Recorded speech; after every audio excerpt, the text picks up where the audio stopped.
You're listening to littlepodcast.com. Why you gotta take it there? Retake. This isn't gonna work. We're not talking about any integrity in We this are room. trying to exploit a generation. Ever tell you about that time when I paid for Chinese food with the DVD? The grease is the gravy. You guys played footsie under the table. No, yes, but that's irrelevant. I can smell Pepto-Bismol from here. It tastes like an antacid tablet. Why are there so many Draculas everywhere? No, there's vampires everywhere. Welcome to Born in the 80s, episode 142. I'm your host, John Rowe, joined by my co-host, cohort, Coham. Adam Ham. That's right. You're the only one that can be the Coham. That's true. Mm-hmm. I am the Coham. You want to elaborate on that at all? I don't know, No? Adam. You're the Coham. am, What does yeah. that entail? What duties do you have as Coham?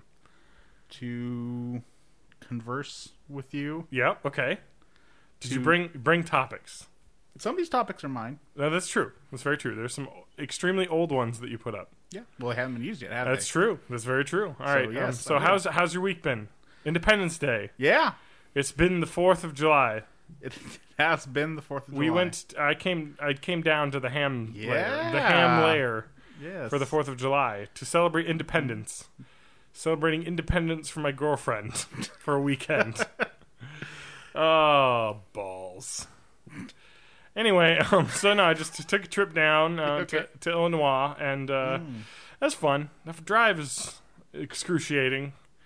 3.5 hour drive It's not that bad. through central Illinois is boring as balls. It's boring. I listened to podcasts and went on the car, so it went by, but it's rough on the bum. You get tired, you get 3.5 hours isn't that bad. yeah, no, but you get like seat butt Well, yeah. Anything more than an hour. when you get out and walk, and you're just like woof. You feel different. You know what I mean? You just like your whole body feels like it's been in some sort of coma state where it's like hasn't moved for so long that your legs just feel weird walking. Yeah. After you've been driving for so long. I think the sitting in a circulation chair. thing, Yeah. Yeah, it's true. You should make those like those leg circulation things they have for like Massage your legs. yeah, as yeah, you just drive. while you drive, and then you get into a million car accidents because there's the happy ending setting that people use. Yeah. That's terrible. Hello, women, governor. yeah. Crash. All right. What have you done? You've been here. You know what I've done all week. Oh, I don't know what you did in the earlier part of the week. Not much. Said you had a barbecue. Wasn't really a barbecue, but yeah, there was some grilling out. There was some barbecuing. It wasn't barbecue. Okay, It was just it's true. You used the barbecue to grill things. I didn't. But someone did. Yes. That's an interesting term because people say barbecuing, but barbecue is a specific thing that's I like think most smoked. people That's say- like smoked meat. Most people don't say barbecue unless they're actually barbecuing. I don't know. I think Most a lot people say of grilling out. no. Nobody says grilling out. Yeah. That sounds like someone really lame was like, "We're gonna grill out. We're gonna chill out. We're gonna have some chiladas." Grilling out is a thing. You know what chilada is? Is it an enchilada? No, chelada. CHELADA. Chelada. I do not. It it is- Mexican ice cream? It is a Mexican delicacy. Yeah. I don't know if it's a delicacy, but I'm gonna look up exactly what the ingredients are because I don't want to get it wrong. Okay. Chelada. It's beer. Okay. Cerveza. Yep. Beer, lime juice, and then spices and peppers So like a Corona with some with table salt and pepper. with tomato juice. Oh, tomato juice. Uh, So it's a bloody Corona. yes. But Anheuser-Busch, of course, has a Budweiser version of the chelada, which is Budweiser and Clamato, Yeah. which is the clam tomato juice. Yeah. Beer and clam tomato juice. That literally, like, when I imagine like what vomiting is, that's what I would imagine vomit like would taste like. I'm not a big fan of tomato juice. I never really understood like tomato juice. Well, drinks. a beer advocate has a rating for us: Yeah. 50% out of 100. Rating of awful. I was gonna say, is that the chance for you to die as you drink it? Yeah. Or- Okay. Let's see here. It seems like everyone's giving it 1 out of 5 stars. A lot of people don't even leave a comment. They're just disgusted by the name, but somebody thought. I think it's one of those things that people really love. Yeah. All right, let's read a review from Magic Tacosiness. That's just his name. You know, when you make an internet name, you need to make it as unreadable as possible. It's Magic Taco Sinus. But I call them Magic Tacosinus. Okay, oh dear, I never thought I would have the privilege, in air quotes, to review this. But after my friend and I had put off tasting this, or pranking some friends with it as a joke, haha, your friends hate you,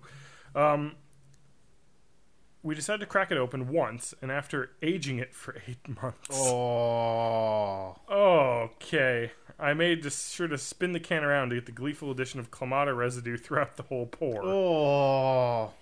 Poured out of a 500 milliliter can, so wherever this person is from. Half a liter. They said they're from California, so I doubt they're from California if they're saying 500 milliliters. No, a lot of cans have like a milliliter. Yeah, but they also have ounces, and that's what everyone uses, because we're in America. It's Independence Day, That's Adam. true. That's true. We got to be Americanated. All right. We got to use the imperial system. Damn it. Yeah, the British created this system for us to use. Looks really watery and easily. Well, the metric is French, so which is to pick your poison there. It's international. It's SI. But it was originated in France. But anyway, looks really watery and easily resembles the coloration of tomatoes after you squeeze out all the juice possible from them. In other words, pinkish, slightly pale, cloudy, and very unappetizing in nature. There is a surprisingly high amount of head that went with this, but it faded extremely rapidly in a seltzery-like water manner. It really doesn't look very good. I'd give it a higher score, but its look almost prevented me from drinking it. Alright, well, the smell has been heavily criticized by others. It actually isn't too bad, in my view. It smells a lot like gazpacho, which I enjoy. Notes of tomato, cilantro, celery, basil, and lemon, and a slight saltiness. No fishy smell. Can you smell saltiness? Apparently. It's like when people get in the ocean, they're like, the smell of the salty ocean. Yar! We're setting off, matey. Yar. It's the salt of the earth. Not sure it's the salt that they're smelling. All right. Sure. I guess. Adam, why do you have to just criticize me? I'm not criticizing you. I'm criticizing the guy who made the review. That's true. Good call. All right. Well, I'm reading it, so I'm kind of living this guy's life by proxy. That's how it works when you do a voiceover stuff. You have to become that person. Right. Okay. It's not great. Well, the smell has been heavily... Okay, but god damn it, you're confused. No fishy smell, no artificial feel, or any off notes overall, for that matter. Maybe the near year of aging has settled things down overall. I would guess that would... It's not great, but it perhaps won't cause any natural decay of living beings that approached it. Not just yet. The flavor just might, however. This is awful. Notes of slimy tomatoes, old celery and cilantro, as well as a pervasive onion and garlic aroma that melds with a slightly salty briny texture that must be from the clams. Wait. Briny texture? Yeah. At first it wasn't so horrible. But the aftertaste contained a mildly skunky sulfurous note from the adjuncts, as well as a gritty, grainy flavor that melds with the briny qualities to horrific results. He's mixing textures and flavors. It doesn't matter, Adam. Just saying. I took perhaps 3 sips before I started to gag. Thin, spritzy, with a texture that is pretty much the opposite of the reason anyone would drink beer. That's made me very sad. I knew that it would be horrible, but it's honestly an offensive tribute to Mexican micheladas, which are rather good, depending on how you make them. I have no clue how InBev, who owns Anheuser-Busch, is trying to cater to with this, other than those who don't like beer, who are okay with dumbed-down version of a michelada, and a woeful sadomasochist such as myself, not for fans of beer. That is a review from earlier this year, in February, because I believe the Budweiser and Clamato Chelada drink is a summer seasonal beer that is made. So drinking that summer seasonal in February is always a good idea. Yeah. I like how people on this Beer Advocate website, which I've gone to before to look at beer reviews. Yeah. You can just leave a review without a description. It's just like 1 out of 5. Yeah. This other person left 1.25 out of 5. Mm-hmm. Okay. What does that tell me? It's slightly better than the minimum score possible. Yeah, there's nothing wrong with not leaving a description. I don't know. Anyway. Especially when they're just basically aggregating the scores anyway. To give you like a user rating overall. All right. Oh, that sounds awesome. Ugh, it just sounds like you're drinking clam juice that's got beer flavoring. Yeah. Adam, would you drink a Clamato if I bought it for you? No. What if I told you I had one in the fridge right now? I wouldn't believe you, but I still wouldn't drink it. Not even for the podcast. Not even though that one time when I ate all that terrible Asian food, you didn't have anything to eat. You drank a drink, if I remember. Yeah. You were like, I've got a non-normal soda to drink. It was elderflower. You had something you already wanted to drink. Yeah. Yeah, good for you, you dickhole.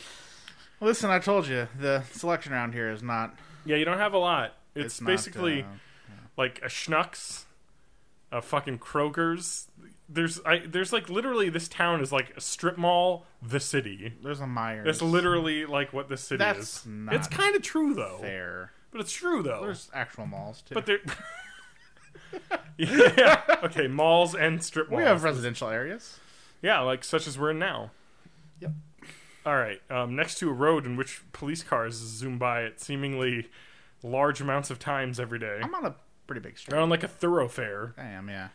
All right, Adam. What are the things about your house? Adam and I have created a pile. As we do of sorts. every time on John's request. That's correct. Oh, yeah, per John's Majesty's secret request. What John's Majesty? What? Yeah, it's my Majesty. Okay. Yeah. I'm playing with the lighter. Yeah. Yes, we do have a miniature pile, which is actually was recently greatly expanded due to a recent 4th of July Consuming of malted beverages. as is. Not really. Well, no. Well, there was a malted There beverage. was a malted beverage, which, by the way, I think I'd probably rather have Clamato than. Really? You'd rather have clam juice than that. Yeah, I would. Oh, Actually. we'll get into that. So I had purchased on my way up at the local Kroger, which is one of the tiniest grocery stores I've been to, the one that is near you, and it was crowded as hell. The aisles were very narrow, and I couldn't find a basket. Yeah, So it was pretty much a very bad experience. And I thought to myself, maybe this is why Adam hates grocery stores, because the one closest to him Doesn't is help. poorly laid out and not very easy to navigate, because it's really crammed in there. All the aisles. It is. So I purchased hot dogs, buns, Yeah. which Adam has no ketchup or mustard for. I have mustard. I looked in the fridge. I have mustard. You have honey mustard. Listen. That's not the mustard you put on hot dogs. Let's not be too specific here. I mean, it's mustard. It'll do in a pinch. It is a mustard. Yeah, and then it there is were a mustard. several other expired condiments that I threw out for Adam. There was a couple. Your fridge contains currently a half 12-pack of Diet Coke, and that's it. No, I think there's still some. There's the mustard. There's the honey mustard. There's Yeah, the honey okay, mustard. you're I right. think there might be some barbecue. There is some barbecue sauce that is expired. Is expired and needs thrown away. Yes, I didn't throw that one away because it only reached its expiration date maybe a month ago. So Yeah, it's yeah. not probably bad, because I think that's a sell-by date, possibly. Or Plus- best before date. Plus, maybe. barbecue has a lot of sugar in it, and I think that will help preserve it. Barbecue lasts a long time. Yeah. Because it's pretty much, like ketchup. There's a lot of stuff in there, salt and sugar that bacteria can't really live in. So Right. as long as it's sealed, it's probably fine. Anyway, and it's probably been used once by Adam, the one time he purchased it when he needed it. It's been used more than once. Actually, Okay. I didn't even purchase that. That was given to me by my mom. So, wait, did you purchase the honey mustard? I did purchase the honey mustard. Okay, so the one thing that is not a beverage in Adam's fridge that he has purchased is a used up, half-used thing of honey mustard. Yeah, All right. because I had sandwiches. I actually bought stuff for sandwiches at one point. Oh, how long ago was that? It's been a while. When was the last time you cooked anything in your kitchen? I cooked anything in my Yes. kitchen? And what was the last thing that you cooked? I actually don't know if I have cooked anything in this kitchen. And how long have you been living here? Almost 2 years? About a year and 9 or 8 months. And you have not cooked anything in your kitchen. I don't think so. You have a beautiful gas range. It has been cooked on, but I've By your mother? No. My sister. Oh, your sister cooks something for you. Yeah, she comes over to visit. She likes to cook, so she cooks me stuff sometimes. She brings food. You have to bring. It's like a backpacking nature reserve here. You have to hike in, hike out your food. Well, I provide room. She provides the food. Yeah, that's her payment for staying here. Yeah, exactly. Excellent. That's good. Good for her. Yeah. Good for you. Get a home cooked meal every once in a while. Good for me. Although she doesn't do the dishes, which is why which is why the dishes are full. Yeah. In your sink, and they have been unchanged since possibly the last time I was here a year ago. No, it hasn't been that long. Okay, it's been like 9 months. It's maybe been like 9 months. Or maybe Christmassy time. You need to have like a dishwasher. I do. I don't have a dishwasher. Yeah, you have to use the manual method, which is just terrible. Yeah, I've done that for a long time. So I only do had it when no I absolutely problem. need to. I see. Well, doing the dishes is kind of I don't know. I like it sometimes. I feel like I love doing dishes only because I don't love doing dishes, but out of the household chores, it's one I don't hate. Yeah. Because I feel like I'm accomplishing something. If something is dirty, I do stuff, and then it comes out and it's clean and ready to use. Yeah. I feel like I've literally accomplished a task. Like vacuuming the floor, I hate doing. Really? Yeah, oddly enough, that's one I actually don't mind doing. Really? Like vacuum cleaners. I hate vacuuming because... I hate dusting. Oh, dusting sucks. But I hate vacuuming because you vacuum and then you honestly can't tell if it's different or not. You're just like, it feels like it's cleaner. You could hear. You could maybe. Adam hasn't vacuumed his carpet ever because he does not own a functioning vacuum machine. Yeah. A vacuum machine that's off the back of a truck. Come get this vacuum machine. Actually, I've thought about just hiring somebody to come in and clean this place, for just a one, a one stop cleaning shop. Yeah, spend $100 get it done to give me another year. Your yearly cleaning. Exactly. It's like a dentist appointment. Right. Come in once, twice a year. Mm-hmm. Make sure everything's good. Right. You're good. Just make sure I'm not dying out of the mold spores. Right. Exactly. I have an interesting observation. Yeah. Now you take showers in your bathroom. Yeah. Do you notice anything about your water that's interesting? It comes out brown first. Yep. Okay. It's iron. Yep. Yeah. Do you notice anything about the smell of the water? No, not really. You don't at all? Not really. I don't think it smells the smell. It smells like algae. Does it? Yes. I was looking this up when I was on the chaise earlier. Yeah. Because I noticed it when I took a shower, and I noticed it when it comes out of the tap out there. It smells like algae. Yeah. Hot water. Do you know what that is? I do know what hot water is. Okay. Do you know what the algae smell comes from? No. Your hot water heater has algae in it, most likely. That's a new water heater. I don't know why it would have algae. There is a reason. Yeah? Probably because the water in the city must not be chlorinated. That's possible. I don't know. But it's very possible. Some cities don't do it. It should be, because for God's sakes, it kills bacteria like crazy. Yeah. But it could be the pipes, too.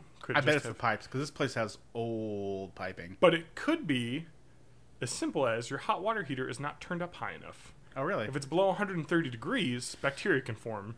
Yeah. If it's above 130 degrees, goodbye. That's interesting, because I did not notice smell, because I don't have a good sense of smell. But I was replaced recently because my other one actually broke. There was a leak in it, and it was turning my house into a fucking jungle because there's just steam everywhere. And really? The entire basement was steamed, and it was starting to come up here. Ooh. And I called my landlord, and he actually got it replaced really fast. He was That really was good nice about of it. him. Yeah, totally. He just bought a whole new water heater, had it replaced really fast. Of course. I mean, he owns the property. I was without water for maybe 2 days. It didn't affect you. It did affect me. When do you drink water out of the tap? I don't drink water out of the tap very much, but I do use it for brushing my teeth and taking showers and stuff. So That's true. And I toilet. and toilet usage. Yeah, that's a pretty big usage. It's pretty big usage. Yeah. But So that's John's. that could be why if it was installed recently, they just maybe They didn't turn it up high enough. Yeah, they might not know. Go check. I could check your terrifying horror basement. Could, I guess. I don't even know what the settings would look like. Is it dangerous for me to have that? Or? No, actually, I read about this. And I was like, no, Okay. it's. I don't really care then. And you're not supposed to drink hot water out of the tap anyway. I don't. Well, you're not supposed to use hot water in the tap because it can have bacteria in it. Because your hot water, the way that the pipes work is that it just sits in the pipes until you turn the faucet on, and so the hot water. Whereas your your cold water is going through all of the flushing and the plumbing and everything, so it's constantly moving. Okay. Whereas the hot water kind of sits in the tank for a while until it gets used, so it can have crap in it. But I'll say mostly. I think when I have used tap water, I have drank cold water out of there a couple times, and I use it for like coffee, which is usually pretty much boiled anyway. It gets boiled, so it's perfectly fine. Exactly. No, but I read it. Actually, it was like, it's not really a big deal, other than it'll smell a little bit like a lake. Yeah. And it does. I notice it when I take a shower. I'm like, God, it smells like a fucking lake in here. Yeah, I didn't. Adam's sense of smell is dulled by years of drinking, carousing. Yeah, that's totally me. Yep, there you go. Okay, so that was just a note. Just a note about the ham abode. Okay. The bed in the room I'm staying in is extremely comfortable. Yeah, it's probably more comfortable than mine. Yeah, probably. You should sleep in there. I've tried to sleep there once, but I don't know. I think my bed has like ruined me. You just like your body is used to it. Exactly. That's kind of how it is, though. Like, when I go to a hotel, I was like, I don't know. Yeah. Except for I went to when I was on a business trip to Chicago. I stayed. I almost did it too without even thinking about it. When I went to Chicago, I stayed at like the Hilton or the Marriott. I can't remember. It was a really nice hotel, but they had the full memory foam mattress on and it was fucking heavenly. Yeah. Especially because I was working 12-hour shifts in a hospital, and I come back after the night shift and just laid in bed and sunk in, and I was like, this is the definition of like true living. Yeah. So memory foam mattresses rock. Well, my mom and stepdad, they got a new bed, and they were going out trying them. Yep. And they got like a really nice one, I think. Yep.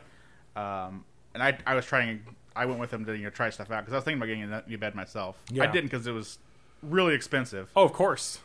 Beds are extremely costly. Yeah, and I have one that works okay. But the one they got is great. It feels so good. It's kind of firmer than mine a little bit, but it's also like the top part is super soft. So it's firm. So it provides support, but it's so comfy just to lay in. Like the whole cushiony part is. So it's a pillow top then.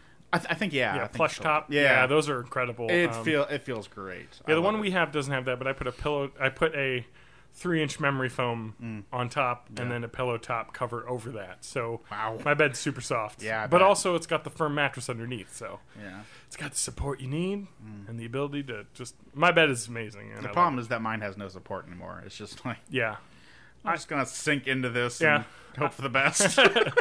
My back is a wreck. Is a wreck. It's I'm like sure. an S shape. Yeah. I think that I have fond memories of in college in my dorm room that I lived in. I had a mattress set up with like a pillow top cover and then like a twin memory foam cover thing that I had. Yeah. And I had borrowed from my friend across the hall. Ashley had an extra down comforter, and so I had a down comforter with like flannel pillow top. Yeah. I think I had jersey sheets, which is like the really soft, like stretchy t-shirt material sheets, and it was an incredible sleeping experience. I remember that bed was like my favorite to sleep in.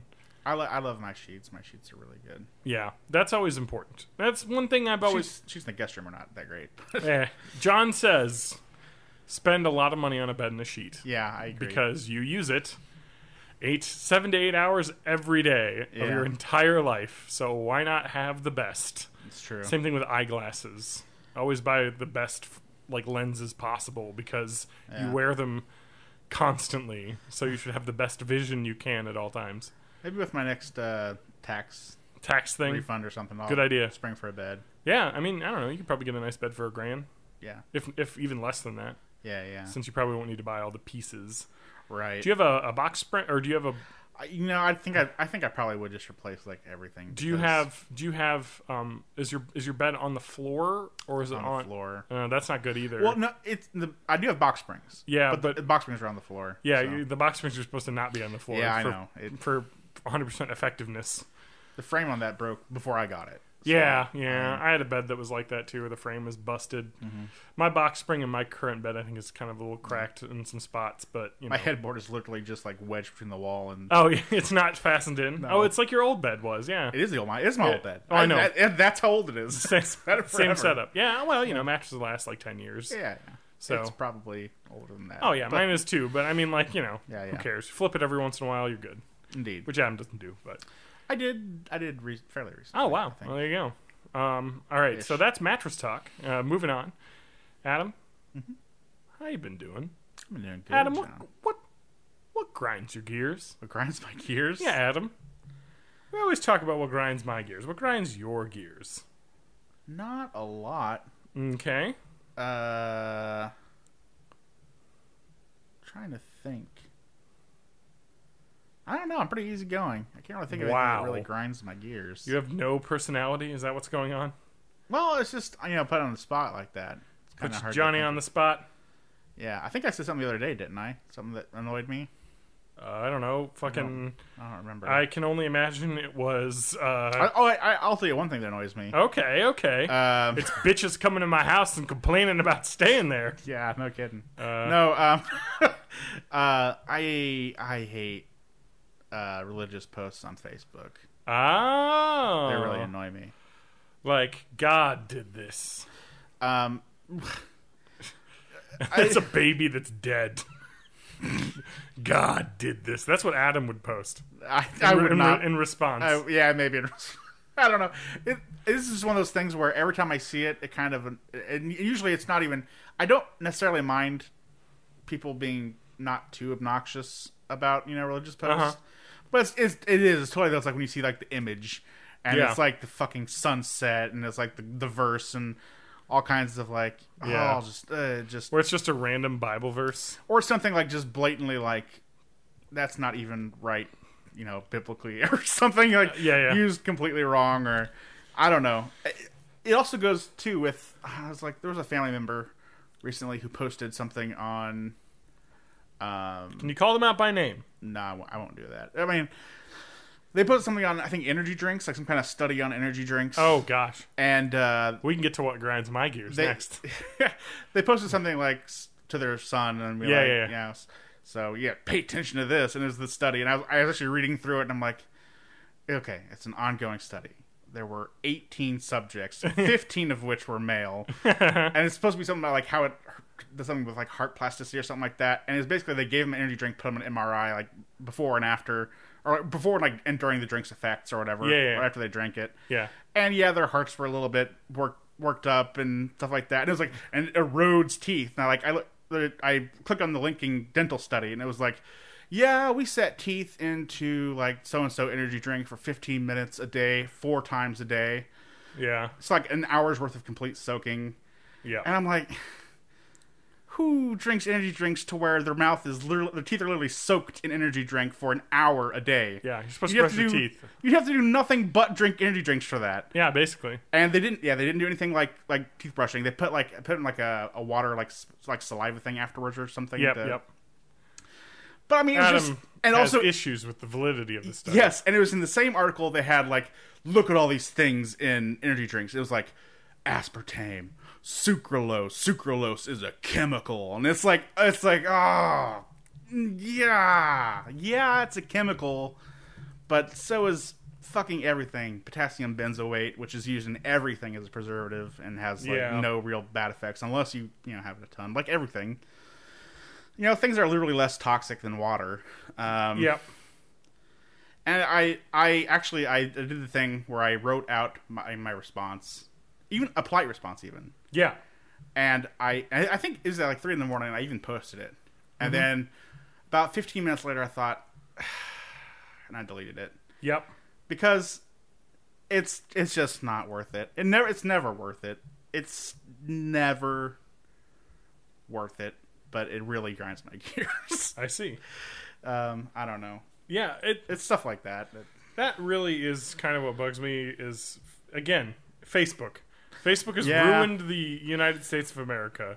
I don't even really have a problem with Facebook. I just have people use Facebook or how they use Facebook. Yeah, it's your post. It's become like almost like chain letters at this point. It's like look at it is. Look at what we found. Yeah, that's.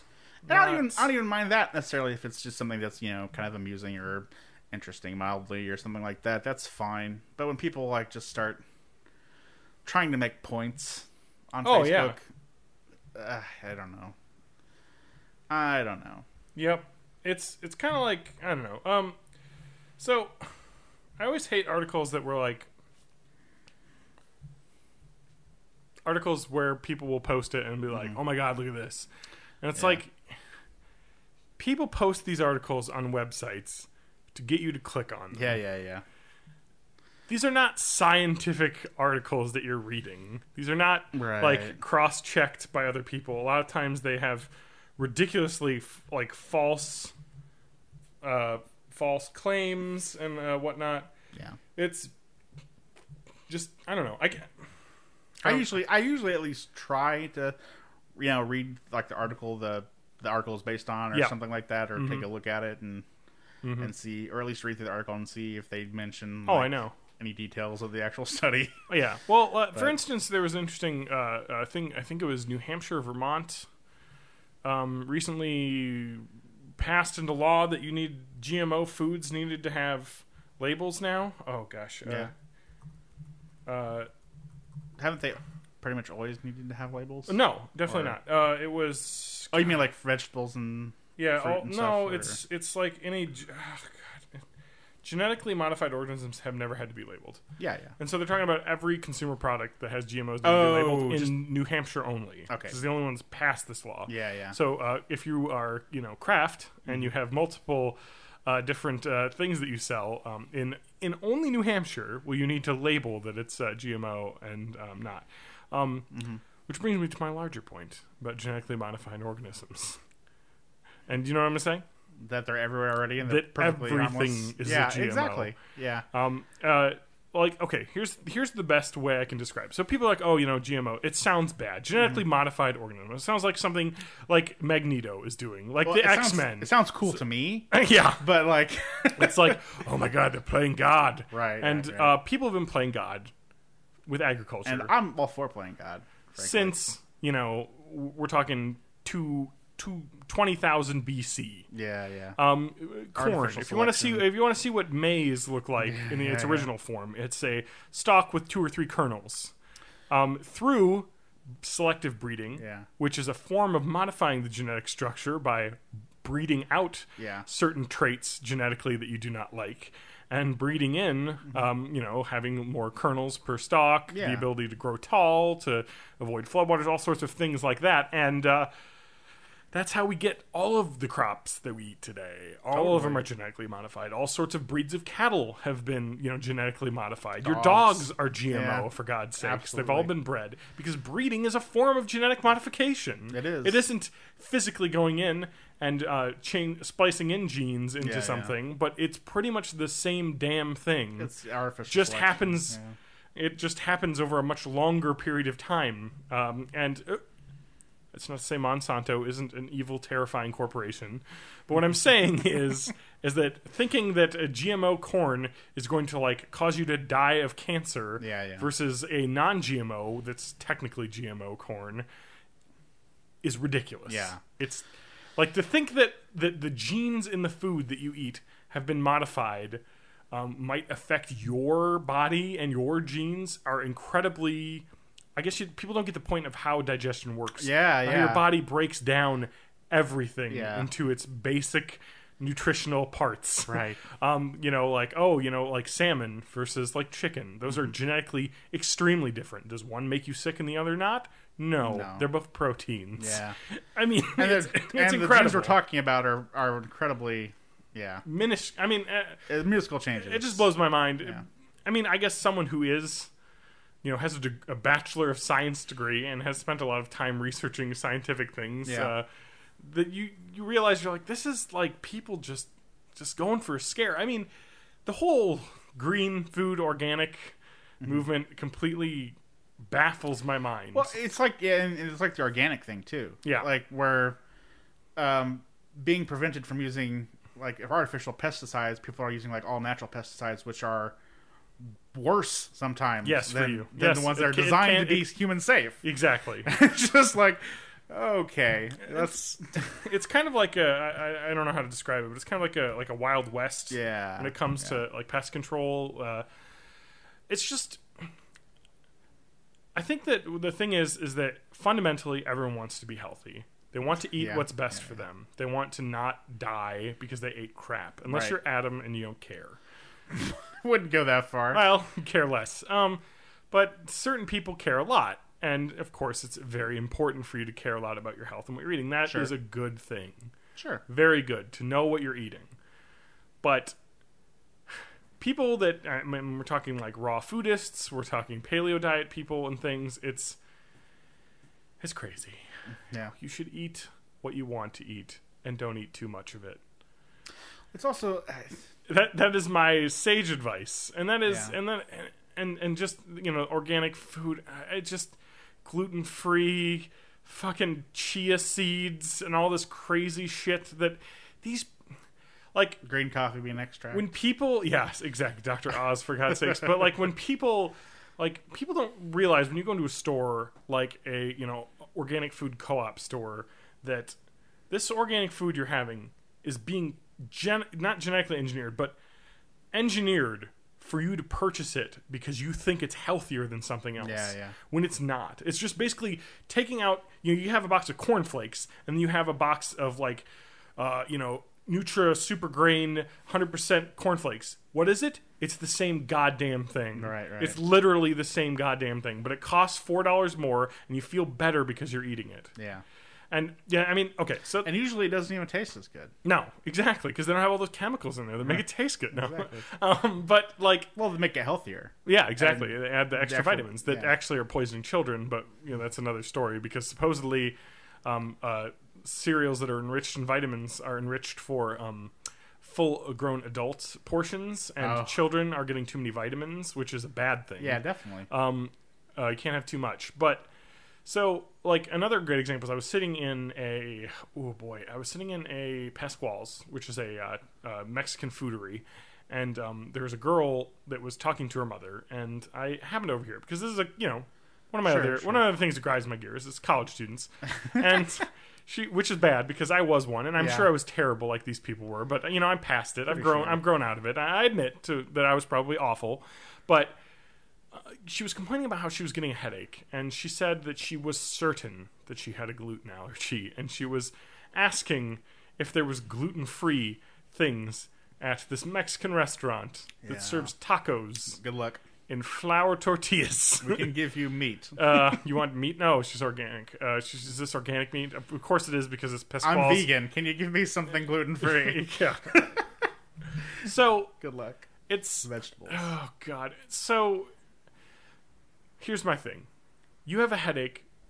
It's the nocebo effect. Again. Yeah. It's you have a headache and you think you have a glycerin or. Well, you do have a headache, but Yes. Yes. Your symptoms are very real. Yeah. But they're all in your head. right. As it happens a lot with people, is people think they're sick, so they feel sick.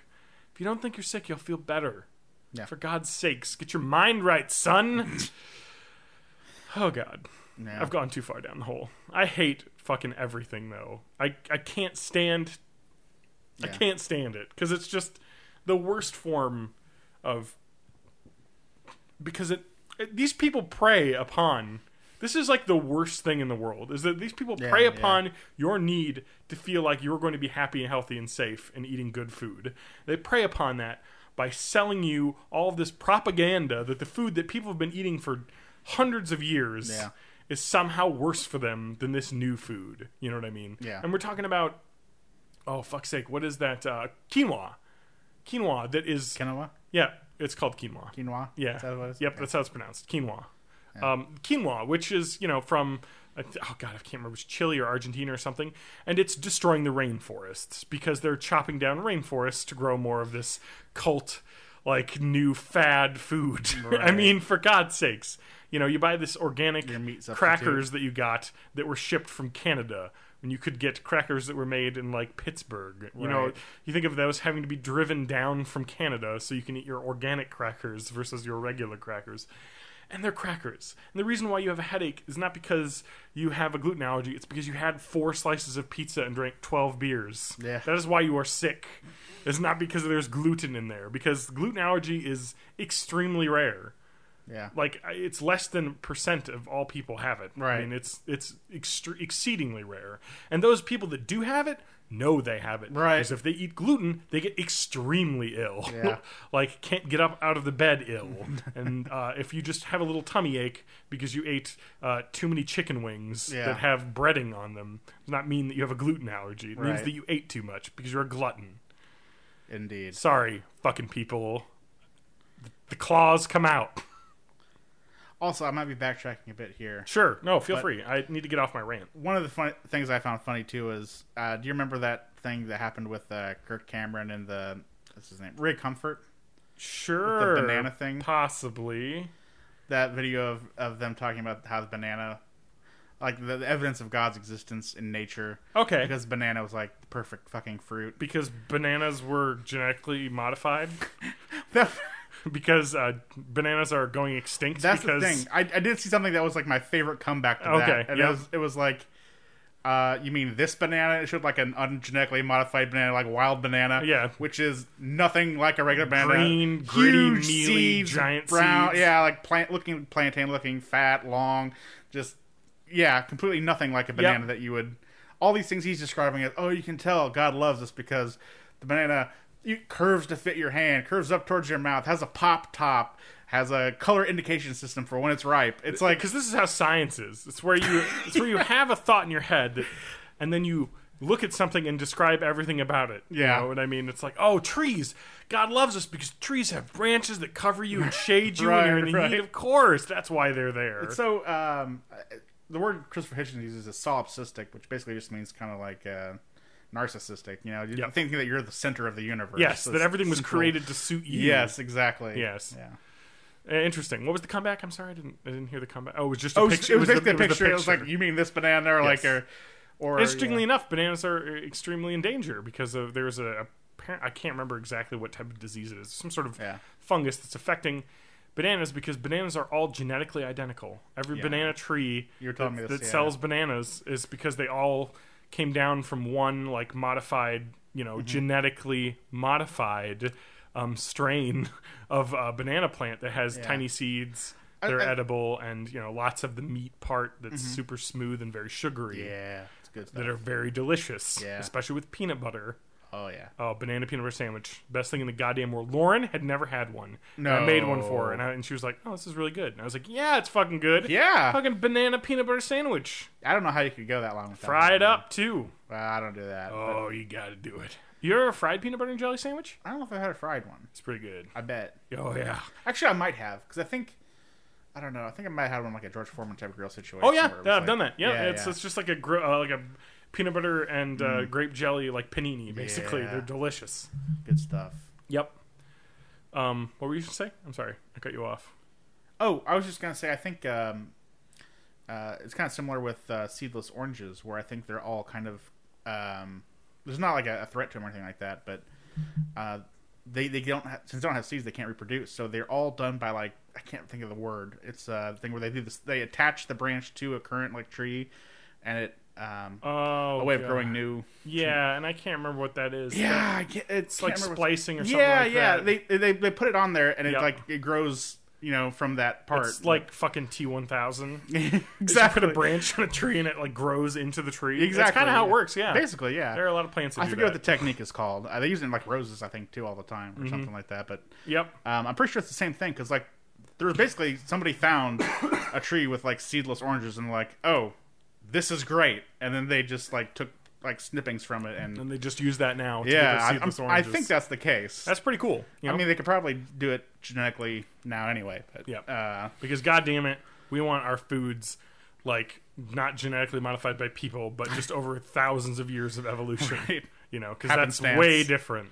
yeah, Oh god, whatever. I mean, I guess I'm against genetically modifying food that is harmful. But I would think that anyone selling any genetically modified food that is harmful would have a short business. Yes. It would end immediately because no one would eat it. In Russia, fruit eats you. That's correct. Terrifying bananas from Russia. Yes. Oh God! All right, let's change the subject. You ever heard of the Opie and Anthony show I have on Sirius XM? They were on the actual radio. Yes, last they time I were, heard. but now they're on Sirius XM. Listeners of Opie and Anthony show, thank you for joining my program, which is significantly less terrible than at least one of their hosts is. Anthony Cumia, one half of the Opie and Anthony show, claims to have been assaulted by a woman in Times Square Tuesday. According to his Twitter feed, he was apparently trying to take photos of the area when a woman was caught in frame. She objected to being in the photos. Then she allegedly started punching him. He responded by calling her a cunt. Cumia then took to Twitter for hours for a racist, violent tirade. Let's go through these tweets, Adam. Oh my god. Here's the pic that got the whore bitch piece of cunt all pissy. Here's a photo that he's taking where she's in frame. Okay, she's just walking and yelling at him. Yep. All right, so I'm taking pics in NYC, and a black girl who was in frame punched me in the face. I called her a fucking cunt because that's what she was! Exclamation point. Then she punched me 5 more times. She's lucky I was white, illegal gun owner, or she'd be dead. Or she's lucky I was a white illegal gun owner, or she'd be dead. Then 5 blacks started giving me shit. Any time in which you start saying blacks, I feel like that is, like, I've always been a person who thinks that the expression black is better than African American. Yeah. Because African Americans aren't from Africa. They're just Americans with a different shade of skin. Yeah. You know, you're an American citizen. And just because somebody's skin is dark doesn't mean they're from Africa. Africa originally. Either. Exactly. Yeah. Again, they could be Dominican, they could be from, different other countries with darker shades of skin. It's just... But saying blacks, referring to someone, like saying whites. Yeah. Like, look at those whites over there. That sounds bad. It sounds kind of bad. I don't know. It would I sound- wouldn't I object would- to being called It would sound one of those wor- whites over there, I guess. But then again, like... And I miss one of those whites over there. All right. I guess it's kind of like Louis C.K. always says, like, I guess what can you really call a white man? You white, middle class piece of shit.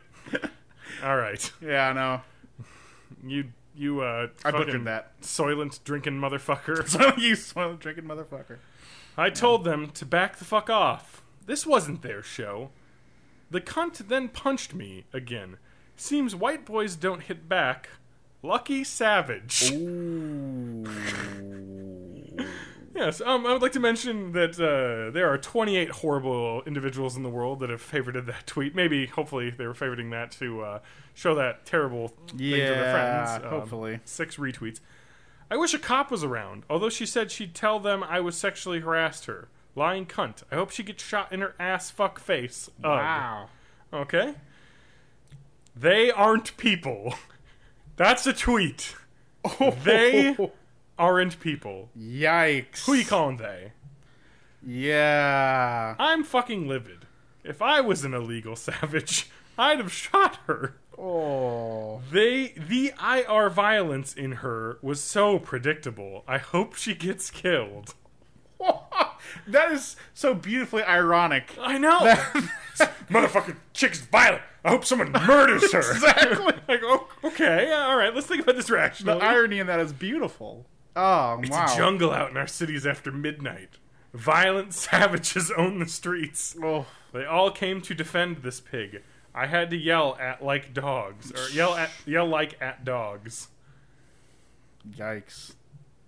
All right, let's see here. Savage, violent animal fucks prey on white people. Easy targets. This cunt has no clue how lucky she was. She belted me 10 times. I had a gun. Good, I guess. Were you too afraid to pull out your gun, Mr. Anthony? Isn't that why you have it? Yeah. Well, there's something to be said for, like, the amount of reciprocation. Like, usually if you're getting punched, you don't shoot somebody. No, unless somebody brings out. Of course, you're Trayvon Martin in Florida. All right, yeah. Well, it's kind of what happened. That's... Luckily for, this lady, that the laws in New York aren't insane. No stand your ground. Yeah, exactly. If you're in a fist fight, you can't pull out a gun and shoot someone. Exactly. All right. I was... so someone's like... Okay, someone clearly during this Twitter rant that has gone from... it's always good to be tweeting after 2 a.m. Angrily. Yeah. Probably drinking, too, and getting more angry after this experience. So what started all this? Says some Twitter person. Just, probably checking the Twitter feed and seeing the word cunt and bitch and pissy flying around. Right, like right. 100 tweets in a minute from this guy. There's a response. I was taking pics in Times Square. She was in a pic. Violence was her answer. Animal. The cunt animal kept walking into my arm I had up as a block saying, "Don't touch me." Then would hit me. I hope a homeboy beats her to death. The automatic jump to violence in that community is astounding. No discussion. It's start punching at least little thing. Uncivilized. What's more civilized is to go on Twitter far away from where they can talk to you back and make fun of them and yell at them behind their back. Someone asks, a female beat you? ?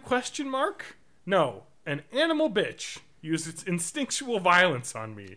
I restrained myself from putting it to sleep. Oh my god. Threatening to murder someone now at this point. Well, not threatening, but... Somewhat. Saying that he would do it over again a different way. No, he's not saying that at all. Did you hit her still, back? It's bad enough Asked what he did someone. say. I was fooled by my upbringing. Don't hit a woman. But this was an animal. I should have smashed its face. That's a little more damning. The switch to violent is immediate.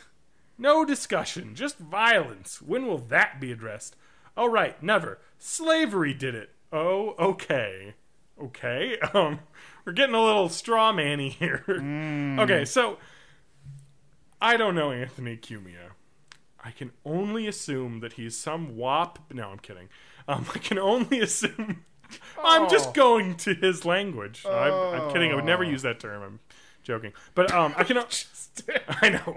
I was using it as an example, though, to exemplify how terrible that sounds when you say things like that. True. But anyway, I can only imagine that I'm not in the situation he was in.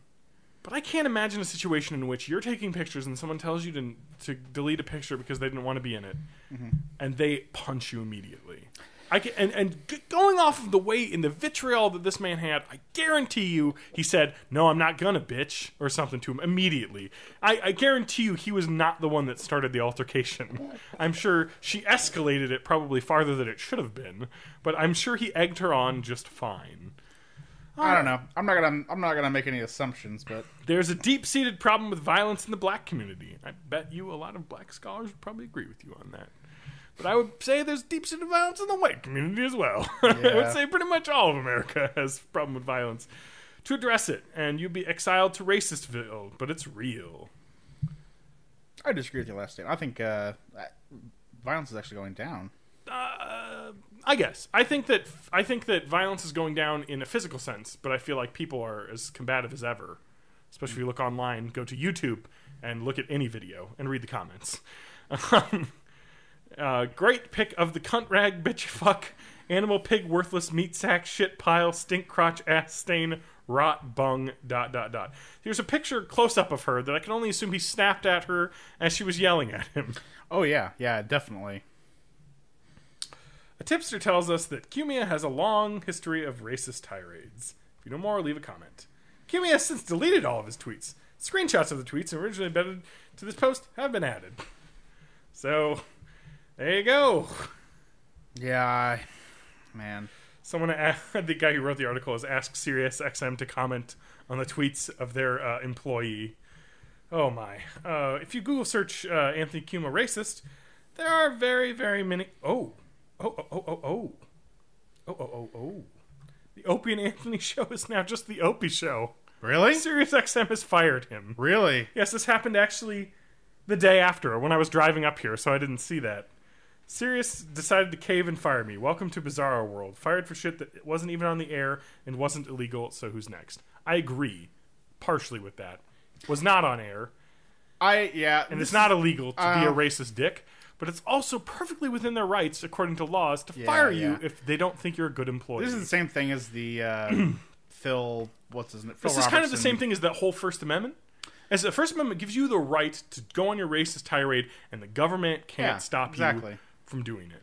But private employers that don't like having a racist douchebag working for them can say, go find a place where you can actually work. Yeah, it was like the Phil Robertson thing when he said the... Yeah, exactly. The stuff like that. First Amendment doesn't cover you from getting fired from your job. Exactly. It covers you from police beating you up for saying something. It covers you from government from stopping you putting out a newsletter. Like, you know, when the Founding Fathers were mad because they were being censored by the English government when they were disagreeing with taxes. There's a great XKCD that... It's pretty much the most ridiculous argument of all time. I don't know. And there was also... That's another thing that grinds my gears is when people do shit like that where they're like, it's one of these situations where Well, everyone on apparently everyone on Facebook and YouTube comment sections are scholars in the Constitution. Yeah. Constitutional scholars. I'm not a constitutional scholar either, but when they just flat out use it wrong, like they don't even bother to try to interpret it. Yes, right. It just free speech. Well, he did speak freely, and now the company's speaking freely by telling him he can take a walk. The company is using their exercising their right of free speech by disinging with him and firing him. So tune into the Opie Show on Sirius XM Radio. That's weird though, because they've been together so long. I wonder how that's gonna how that's gonna happen. If you need someone who talks well and isn't a racist, there's a guy right here in Wisconsin that's got a radio voice. Yeah, better yet, just fire Opie too and hire both of us. That's right. Ham and Rowe. Nothing against Opie. I don't know Opie. I'm sure he's a nice guy. Yeah. I'm sure Anthony Cumia is a nice guy when he's surrounded by all the people that he's not afraid of irrationally. Yes. Yeah. Because he's a terrible human being. This is one of those things where if social media didn't exist, he would still have his job. Well, yeah, true. Because he would say that stupid shit to his friends, not tweet it out to the world. Yeah. I mean, this is one of those things where, for me at least, I always... it's been a long time since I've heard something like this. At least for racism style. I think I get thinking, I think we're finally getting past that, and then and then something like the this world happens. Crushes you. Exactly. Yeah, it's just one of those things where there's darkness in the world, Adam. I mean, it's besides that. Racism happens in lots of less. And I mean, everyone ways, is a little racist. I think. Yeah, I think it's only natural for people to be. It's this tribal thing that we... It's not even that. It's just being afraid of something different than what you've normally experienced. Well, that's what I mean. Like, humans grew up in tribes, and it's a tribal mentality where... We grew up being, raped by tigers and lions. So pretty much anything that looks a little suspect and different than the 100% normal, worldview that you have is going to make you a little bit apprehensive. Well, not just that. We also fought with neighbors over resources all the time. Oh, yeah, of course. And, if you look at the Native Americans, it's like that. I mean... They were constantly killing each other. Those Redskins. Yeah, sure. Well, I'm just using the approved trademarked... Oh, wait. No, sorry. No longer trademarked. Washington Generals, by the way. That's my name. I've come up for them. Is there already... It's trademarked by John Rowe right now. This podcast 2014, July 5th. I thought there already was Generals. I mean, it's a different sport. It's a basketball team. It's the basketball team that plays the Harlem Globetrotters, actually. They're a bunch of losers, like the Redskins. I see. Heyo! But I think Generals would work, though, because they're there's the Nationals that are the baseball team in that area, and then got the Redskins, which is... They already kind of have another name trademarked, the Pigskins, which kind of works, because, football's pigskin. I know, that's still horrible. It's a bad name, but there isn't, a pig mascot. You could have a badass, boar, fighting boar mascot. That'd look all right. No, I'm sorry. Better than Redskins. Well, yeah. Well, meanwhile, the Cleveland Indians are shaking in their boots. Meanwhile, we have the Fighting Illini. Is that bad? And Chief Illini is our mascot. Well, at least that's the actual name of a Native American tribe. Of the Native American tribe. That's slightly better. And I gotta say, Chief Illini has a badass logo too. Yeah, I mean, it's not like just a side. Here's where I stand on this. I think that it is okay to co-opt, I guess, Native American culture as part of your team if you're being respectful and they're okay with it. It's kind of hard if the people that you are representing are okay with that being done. Sure. Especially, I mean, when you talk about Native American heritage, and I tell you, any Native American person will say that their culture is dying. Oh, yeah. And it's sad. And anything to bring that culture to the public spectrum. I mean, a beautiful history of the Native Americans and just America before terrible white people destroyed everything. Well, mostly murdered by disease and... Yeah, the disease the white people bring and also gave to them guns. on purpose. And guns. Liquor. And all of the horrible things they didn't have before. But horses! We gave them horses. They didn't have horses, and they used horses really well. Yeah. So take that, Native American white people haters. Gave those Native American the majestic Indian chief sitting on, or a native. Sorry, I'm using old terminology, but the Native American chief sitting on his majestic steed is not an actual image that was happening up until the very end of the Native American tribes. They did not have horses. They were brought from Europe, Right. which Europe didn't even have horses, though. Horses came from... God, they came from the Middle East, I think. I thought they came from like South America or something. Maybe that's potatoes. I was thinking. I don't know. All I know is that horses definitely were not in North America, and Yeah, they were yeah, introduced. definitely. And now there's wild horses running around. And you know what? It's fine, because they don't really affect the environment in a negative way, because they're the same as buffalo or something. They just Yeah. run around and get eaten by wolves and shit. Yeah. You know? That's just how it goes. That's how she goes. So, yeah. There you go. Anthony Cumia. Racist douchebag. Fired. Yep. Glad I got to bring that up, because, God's sakes. Yeah. Sometimes the world's a terrible place. And you know what? Big ups on Sirius XM for swiftly ending that Yeah. career, which is ridiculous. And the idea is, if you're a public, like, I can understand you being mad. Okay, you didn't say anything on the air, so it wasn't part of Sirius XM. This was a personal matter you had. But when you are someone who's a radio host, It's different when you're a personality. well known, you're and a personality, and you're representing Yeah. that brand no matter where you are. And that's Exactly. one of the issues and problems of being, someone who's like a famous spokesperson or something, is that you're not only doing things for yourself, you're doing things for the Yeah. brand, unfortunately. But fortunately, SiriusXM said, hey, buddy, check yourself. You ain't wrecking us. What about Fox News? See that image? I'll put that on the website, The borninthe80s.net. BioShock Yes, one? the BioShock Infinite Yeah. logo that Fox News used that was like protecting the homeland, Yeah. and in the BioShock Infinite font. And Adam, what was the point of BioShock Infinite? I didn't play it. So Really? nope. What was the point of the first BioShock? That was like a crazy Ayn Randian dystopia. Ayn Randian. It became a dystopia. Yeah. Yes, due to Ayn Randian sensibilities gone awry. Gone awry. Yeah. Okay, you fucking piece of shit. Don't you defend Ayn Rand on here? No, she's crazy. Okay. I don't think all of her ideas are crazy. I think a good portion of them are. Yeah, not all of Hitler's ideas were crazy. Well, I feel he was like a vegetarian. Well, I'm sure he had some Didn't smoke. real I ideas. guess. I don't know. They had a lot of great technology advancements happen. Probably not his Jerrycans. ideas, though. Yeah, Yeah, exactly. I was Jerrycans. gonna say. Yeah, I don't know. He oversaw some great accomplishments and some horrible. The social reform. But not the the idea, best. no, that's the thing, though, too, that I feel like sometimes there's an issue with the internet, is that everything seems to be black and white. And That's not everything's black and white. True. Hitler's pretty. Oh, no. I'm not going to defend it. I was using it as a ridiculous Yeah, example. I know. No, but, yeah, it's just, well, I'm sorry, Hitler ruined my brain. Where were we at? What were you saying? We got on Ayn Rand somehow. I don't Oh, know. yes, your love of life. Oh, with BioShock. Ayn Rand. Yeah, that was about a crazy. So Bioshock Infinite, I'll get into it. Okay. Kind of takes place in like a Skytopia of, God, what's it called? Columbia?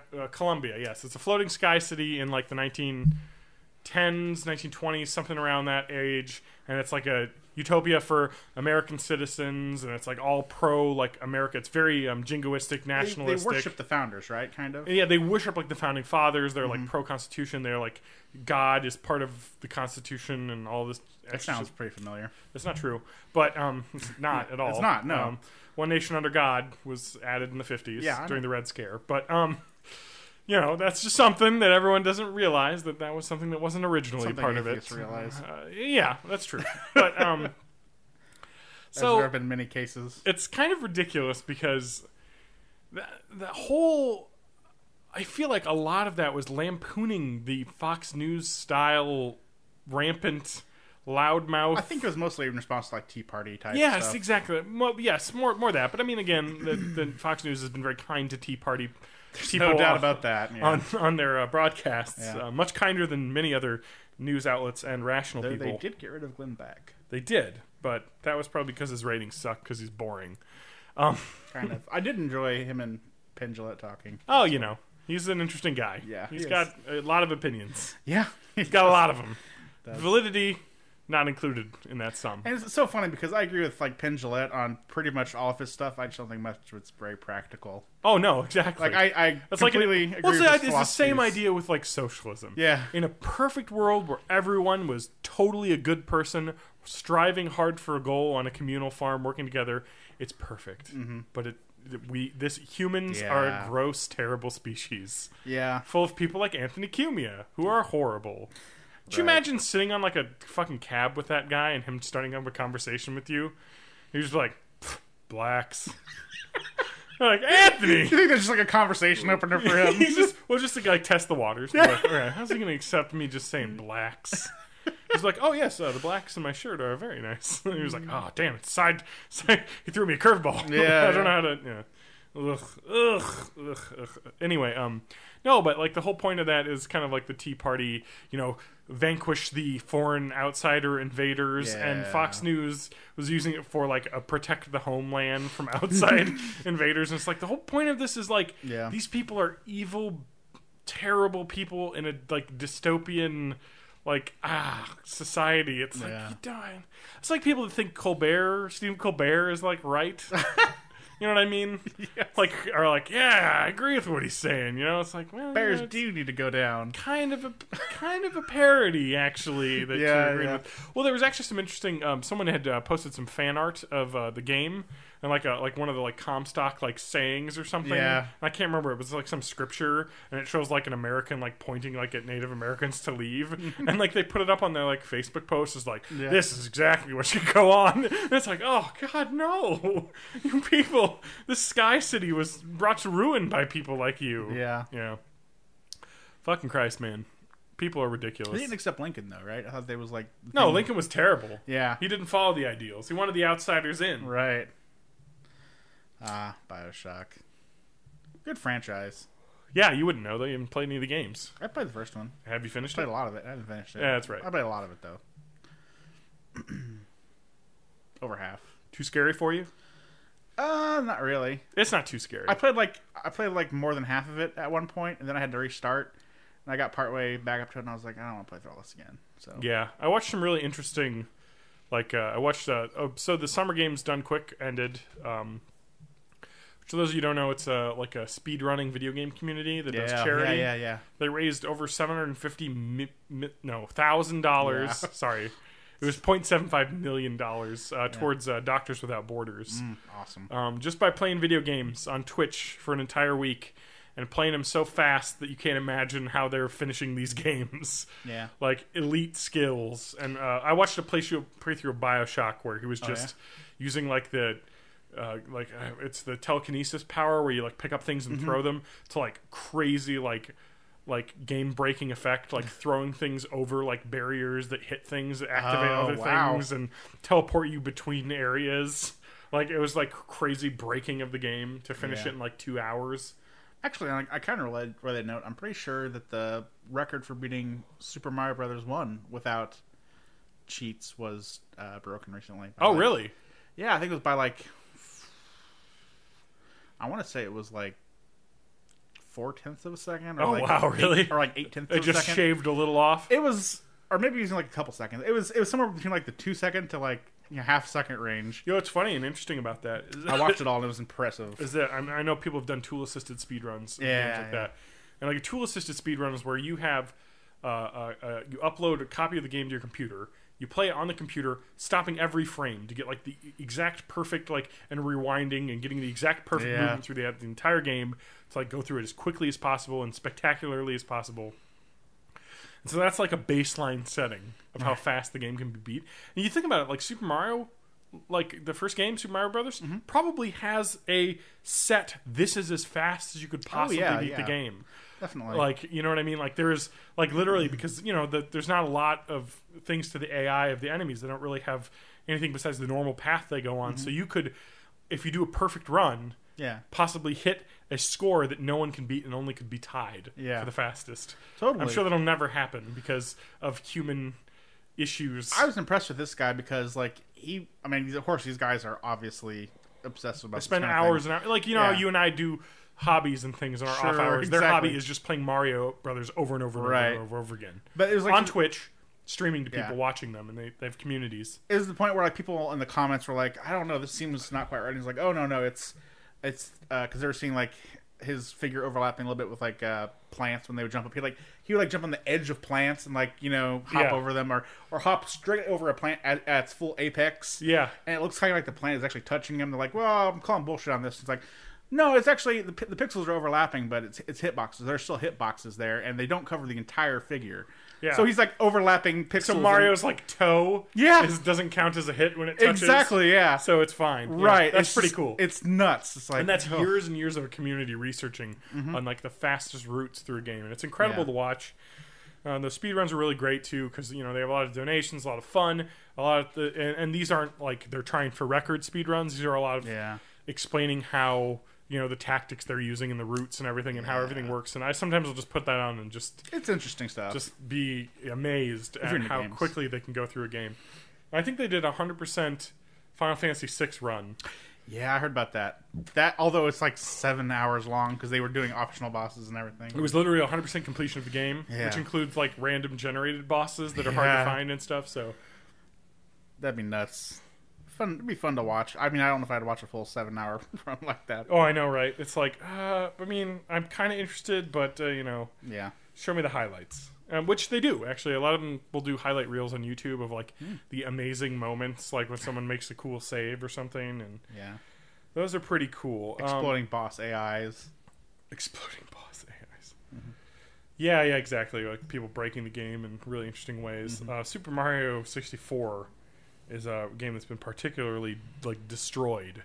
Yeah. There's just ways to jump through gates without having the required number of stars to get through them and stuff. If you like are going fast enough and go like butt first into the corner, it'll like squeeze you through the door.